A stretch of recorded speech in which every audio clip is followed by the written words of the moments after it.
નમસ્કાર દર્શક મિત્રો, દૂરદર્શન સમાચારમાં આપનું સ્વાગત છે। શરૂઆત કરીએ આજના મુખ્ય સમાચારથી।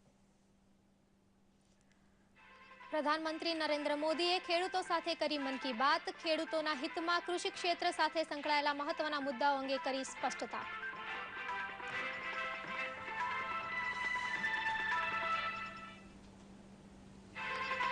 જમીન સંપાદન કાયદામાં ખેડૂતોના વિચારોને સામેલ કરી 13 નવા ક્ષેત્રો માટે પણ વળતર આપવાનો કરેલો નિર્ણય। જમીન સંપાદન કાયદામાં ખેડૂતોને 4 ગણું વળતર।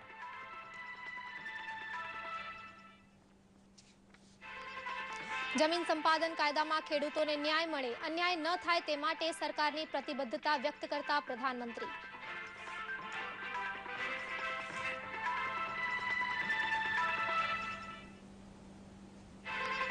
જમીન સંપાદનના 2013ના કાયદાને વળગી રહી નવા સંશોધનો ઉમેરવાનો વિશ્વાસ વ્યક્ત કરતા પ્રધાનમંત્રી।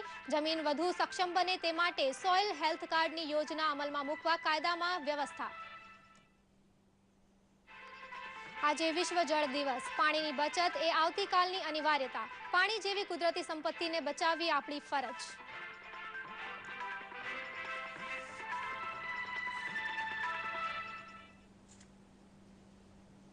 સમાચાર વિગતવાર। દેશની 70% વસ્તી જેના પર આધારિત છે તેવા કૃષિ વ્યવસાય સાથે સંકળાયેલા ખેડૂતોને બદલાતા સમયના વહેણ સાથે તાલ મિલાવી ખેતી ક્ષેત્રે આધુનિકતા લાવવા અને પરંપરાગત પ્રથાને બદલવા સહિતની અન્ય રોજગારલક્ષી બાબતો અંગે પ્રધાનમંત્રી નરેન્દ્ર મોદીએ મન કી બાત થકી ખેડૂતોને તેમની સાથે વાત કરી હતી। પ્રસ્તુત છે આ અંગે એક વિશેષ અહેવાલ। પ્રધાનમંત્રી નરેન્દ્ર મોદીએ આકાશવાણી પરથી પ્રસારિત મન કી બાત કાર્યક્રમમાં જણાવ્યું હતું કે તેમણે જ્યારે ખેડૂતો સાથે વાત કરવાનું વિચાર્યું ત્યારે ઘણા પત્રો, કેટલાય પ્રશ્નો, ખેડૂતોનું દર્દ અને મુશ્કેલીઓ તેમની જાણમાં આવી। ખેડૂતોને નડતી કુદરતી આફત અંગે વાત કરતા તેમણે જણાવ્યું, जब मैंने किसानों के साथ मन की बात करने के लिए सोचा तो मुझे कल्पना नहीं थी कि दूर दूर गांवों में बसने वाले लोग मुझे इतने सारे सवाल पूछेंगे, इतनी सारी जानकारियां देंगे। आपके ढेर सारे पत्र, ढेर सारे सवाल ये देख करके मैं हैरान हो गया। आप कितने जागरूक हैं, आप कितने सक्रिय हैं और शायद आप तड़पते हैं कि कोई आपको सुने। मैं सबसे पहले आपको प्रणाम करता हूँ कि आपकी चिट्ठियां पढ़ करके उसमें दर्द जो मैंने देखा है, जो मुसीबतें देखी है, इतना सहन करने के बावजूद भी पता नहीं क्या क्या आपने झेला होगा। गांव के ખેડૂતોને આશ્વાસન આપી તેમણે સરકાર તરફથી કરવામાં આવનાર પ્રયત્નોની વાત કરી। प्राकृतिक आपदा से आने वाली मुसीबतें तो ठीक है, लेकिन आसपास के छोटे मोटे व्यापारियों से भी मुसीबतें झेलनी पड़ रही है। किसी ने गांव में गंदे पानी पीना पड़ रहा है, उसकी चर्चा की है। किसी ने गांव में अपने पशुओं को रखने के लिए व्यवस्था की चिंता की है। किसी ने यहाँ तक कहा है कि पशु मर जाता है तो उसको हटाने का ही कोई प्रबंध नहीं होता, बीमारी फैल जाती है। यानी कितनी उपेक्षा हुई है। और आज मन की बात से शासन में बैठे हुए लोगों को एक कड़ा संदेश इससे मिल रहा है। हमें राज्य करने का अधिकार तब है जब हम इन छोटी छोटी बातों को भी ध्यान दें। દરમિયાન તેમણે ખેડૂતો તરફથી ઊભા કરવામાં આવેલા પ્રશ્નોને દોહરાવ્યા। मैं जरूर बदलाव के लिए प्रामाणिकता से प्रयास करूंगा और उसके सभी पहलुओं पर सरकार को जगाऊंगा, चेताऊंगा, दौड़ाऊंगा। मेरी कोशिश रहेगी, मैं विश्वास दिलाता हूँ। જમીન સંપાદન કાયદા અંગે ફેલાયેલી બ્રહ્મજાળને દૂર કરતી કેટલીક વિગતો આપતા તેમણે કહ્યું, गांव के लोगों ने, किसानों ने कई मुद्दे उठाए हैं। सिंचाई की चिंता व्यापक नजर आती है। गांव में सड़क नहीं है, उसका भी आक्रोश है। खाद की कीमतें बढ़ रही हैं, उस पर भी किसान की नाराजगी है। बिजली नहीं मिल रही है, किसानों को ये भी चिंता है कि बच्चों को पढ़ाना है, अच्छी नौकरी मिले, ये भी उनकी इच्छा है, उसकी भी शिकायतें हैं। माताओं बहनों भी गांव में कहीं नशाखोरी हो रही है, उस पर अपना आक्रोश जताया है। कुछ ने तो अपने पति को तंबाकू खाने की आदत है, उस पर भी अपना रोष मुझे व्यक्त करके भेजा है। आपके दर्द को मैं समझ सकता हूँ। ત્યારબાદ જમીન સંપાદન કયા કારણ માટે કરવામાં આવશે અને તે વટહુકમ કેમ લાવવામાં આવ્યો તે અંગે વાત કરતા પ્રધાનમંત્રીએ જણાવ્યું, आप जानते हैं भूमि अधिग्रहण का कानून 120 साल पहले आया था। देश आजाद होने के बाद भी 60-65 साल वही कानून चला और जो लोग आज किसानों के हमदर्द बनकर के आंदोलन चला रहे हैं, उन्होंने भी इसी कानून के तहत देश को चलाया, राज किया और किसानों का जो होना था हुआ। सब लोग मानते थे कि कानून में परिवर्तन होना चाहिए। हम भी मानते थे, हम विपक्ष में थे। પ્રધાનમંત્રીએ જમીન સંપાદન કાયદામાં જ નવી ખેડૂતો માટે રોજગારીની વાત ઉમેરી છે તે અંગે વાત કરીએ।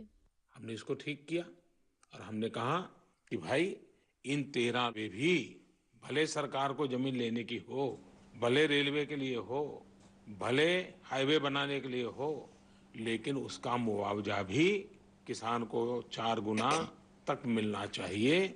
हमने सुधार किया। कोई मुझे कहे क्या ये सुधार किसान विरोधी है क्या? हमें इसलिए तो अध्यादेश लाना पड़ा। अगर हम अध्यादेश न लाते तो किसान की तो जमीन वो पुराने वाले कानून से जाती रहती, उसको कोई पैसा नहीं मिलता।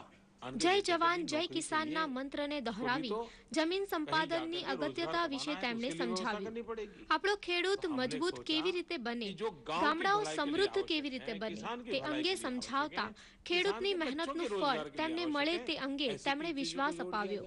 उसी प्रकार से हम तो जय जवान जय किसान वाले हैं। जय जवान का मतलब है देश की रक्षा। देश की रक्षा के विषय में हिंदुस्तान का किसान कभी पीछे हटता नहीं है। हाँ, मैं एक बात डंके की चोट पर आपको कहना चाहता हूं, नए अध्यादेश में भी कोई भी निजी उद्योगकार को, निजी कारखाने वाले को, निजी व्यवसाय करने वाले को जमीन अधिग्रहण करने के समय 2013 में जो कानून बना था, जितने नियम है वो सारे नियम उनको लागू होंगे। तो फिर ये झूठ क्यों फैलाया जाता है?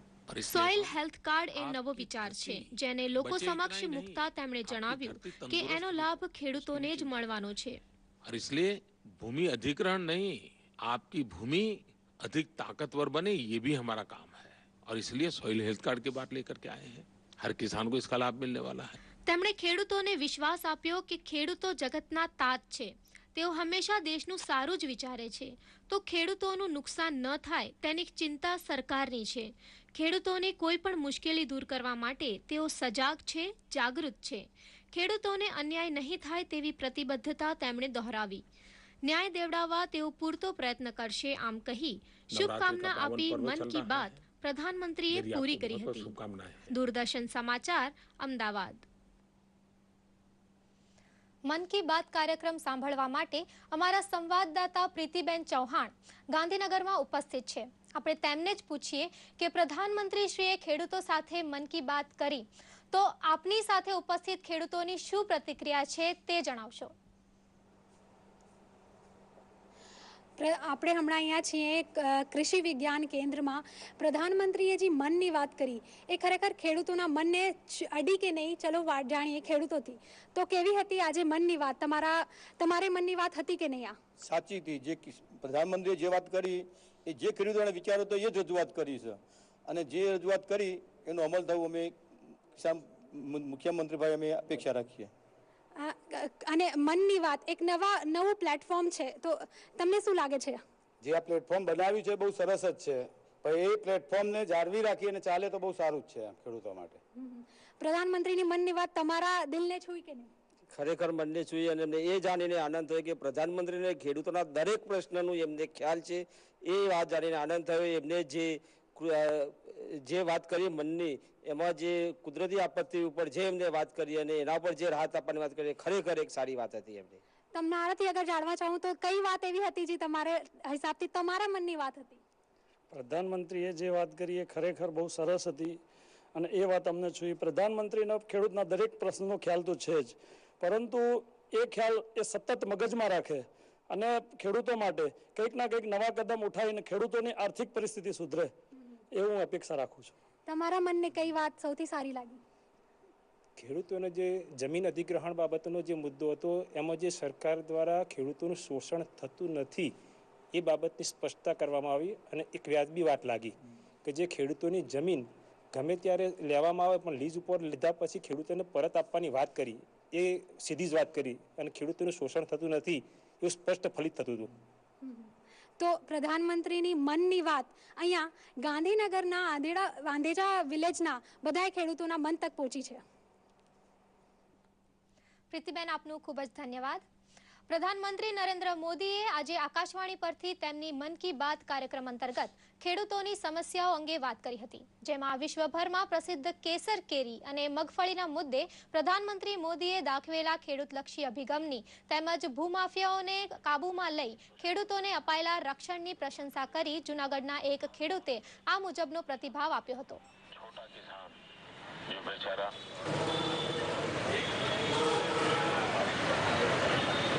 नहीं थी कि दूर दूर गांवों में बसने वाले लोग शायद कुछ एक अलग प्रकार का अनुभव है. माननीय श्री प्रधानमंत्री નરેન્દ્રભાઈ મોદીનો આજે દેશના પ્રત્યેક ખૂણે કાર્યક્રમ બધાએ સાંભળ્યો. ઉનાળાની શરૂઆતમાં જે આ કમોસમી માવઠા પડ્યા છે, જે પાકને નુકસાન થયું છે અને ખેડૂતોને જે પરેશાની થઈ રહી છે, એની સામે પ્રધાનમંત્રી શ્રી અને તેમની સમગ્ર ટીમ ખેડૂતો માટે શું કરી શકશે એવી સરસ મજાની વાત અત્યારે આપણા માનનીય પ્રધાનમંત્રીશ્રીએ કરી.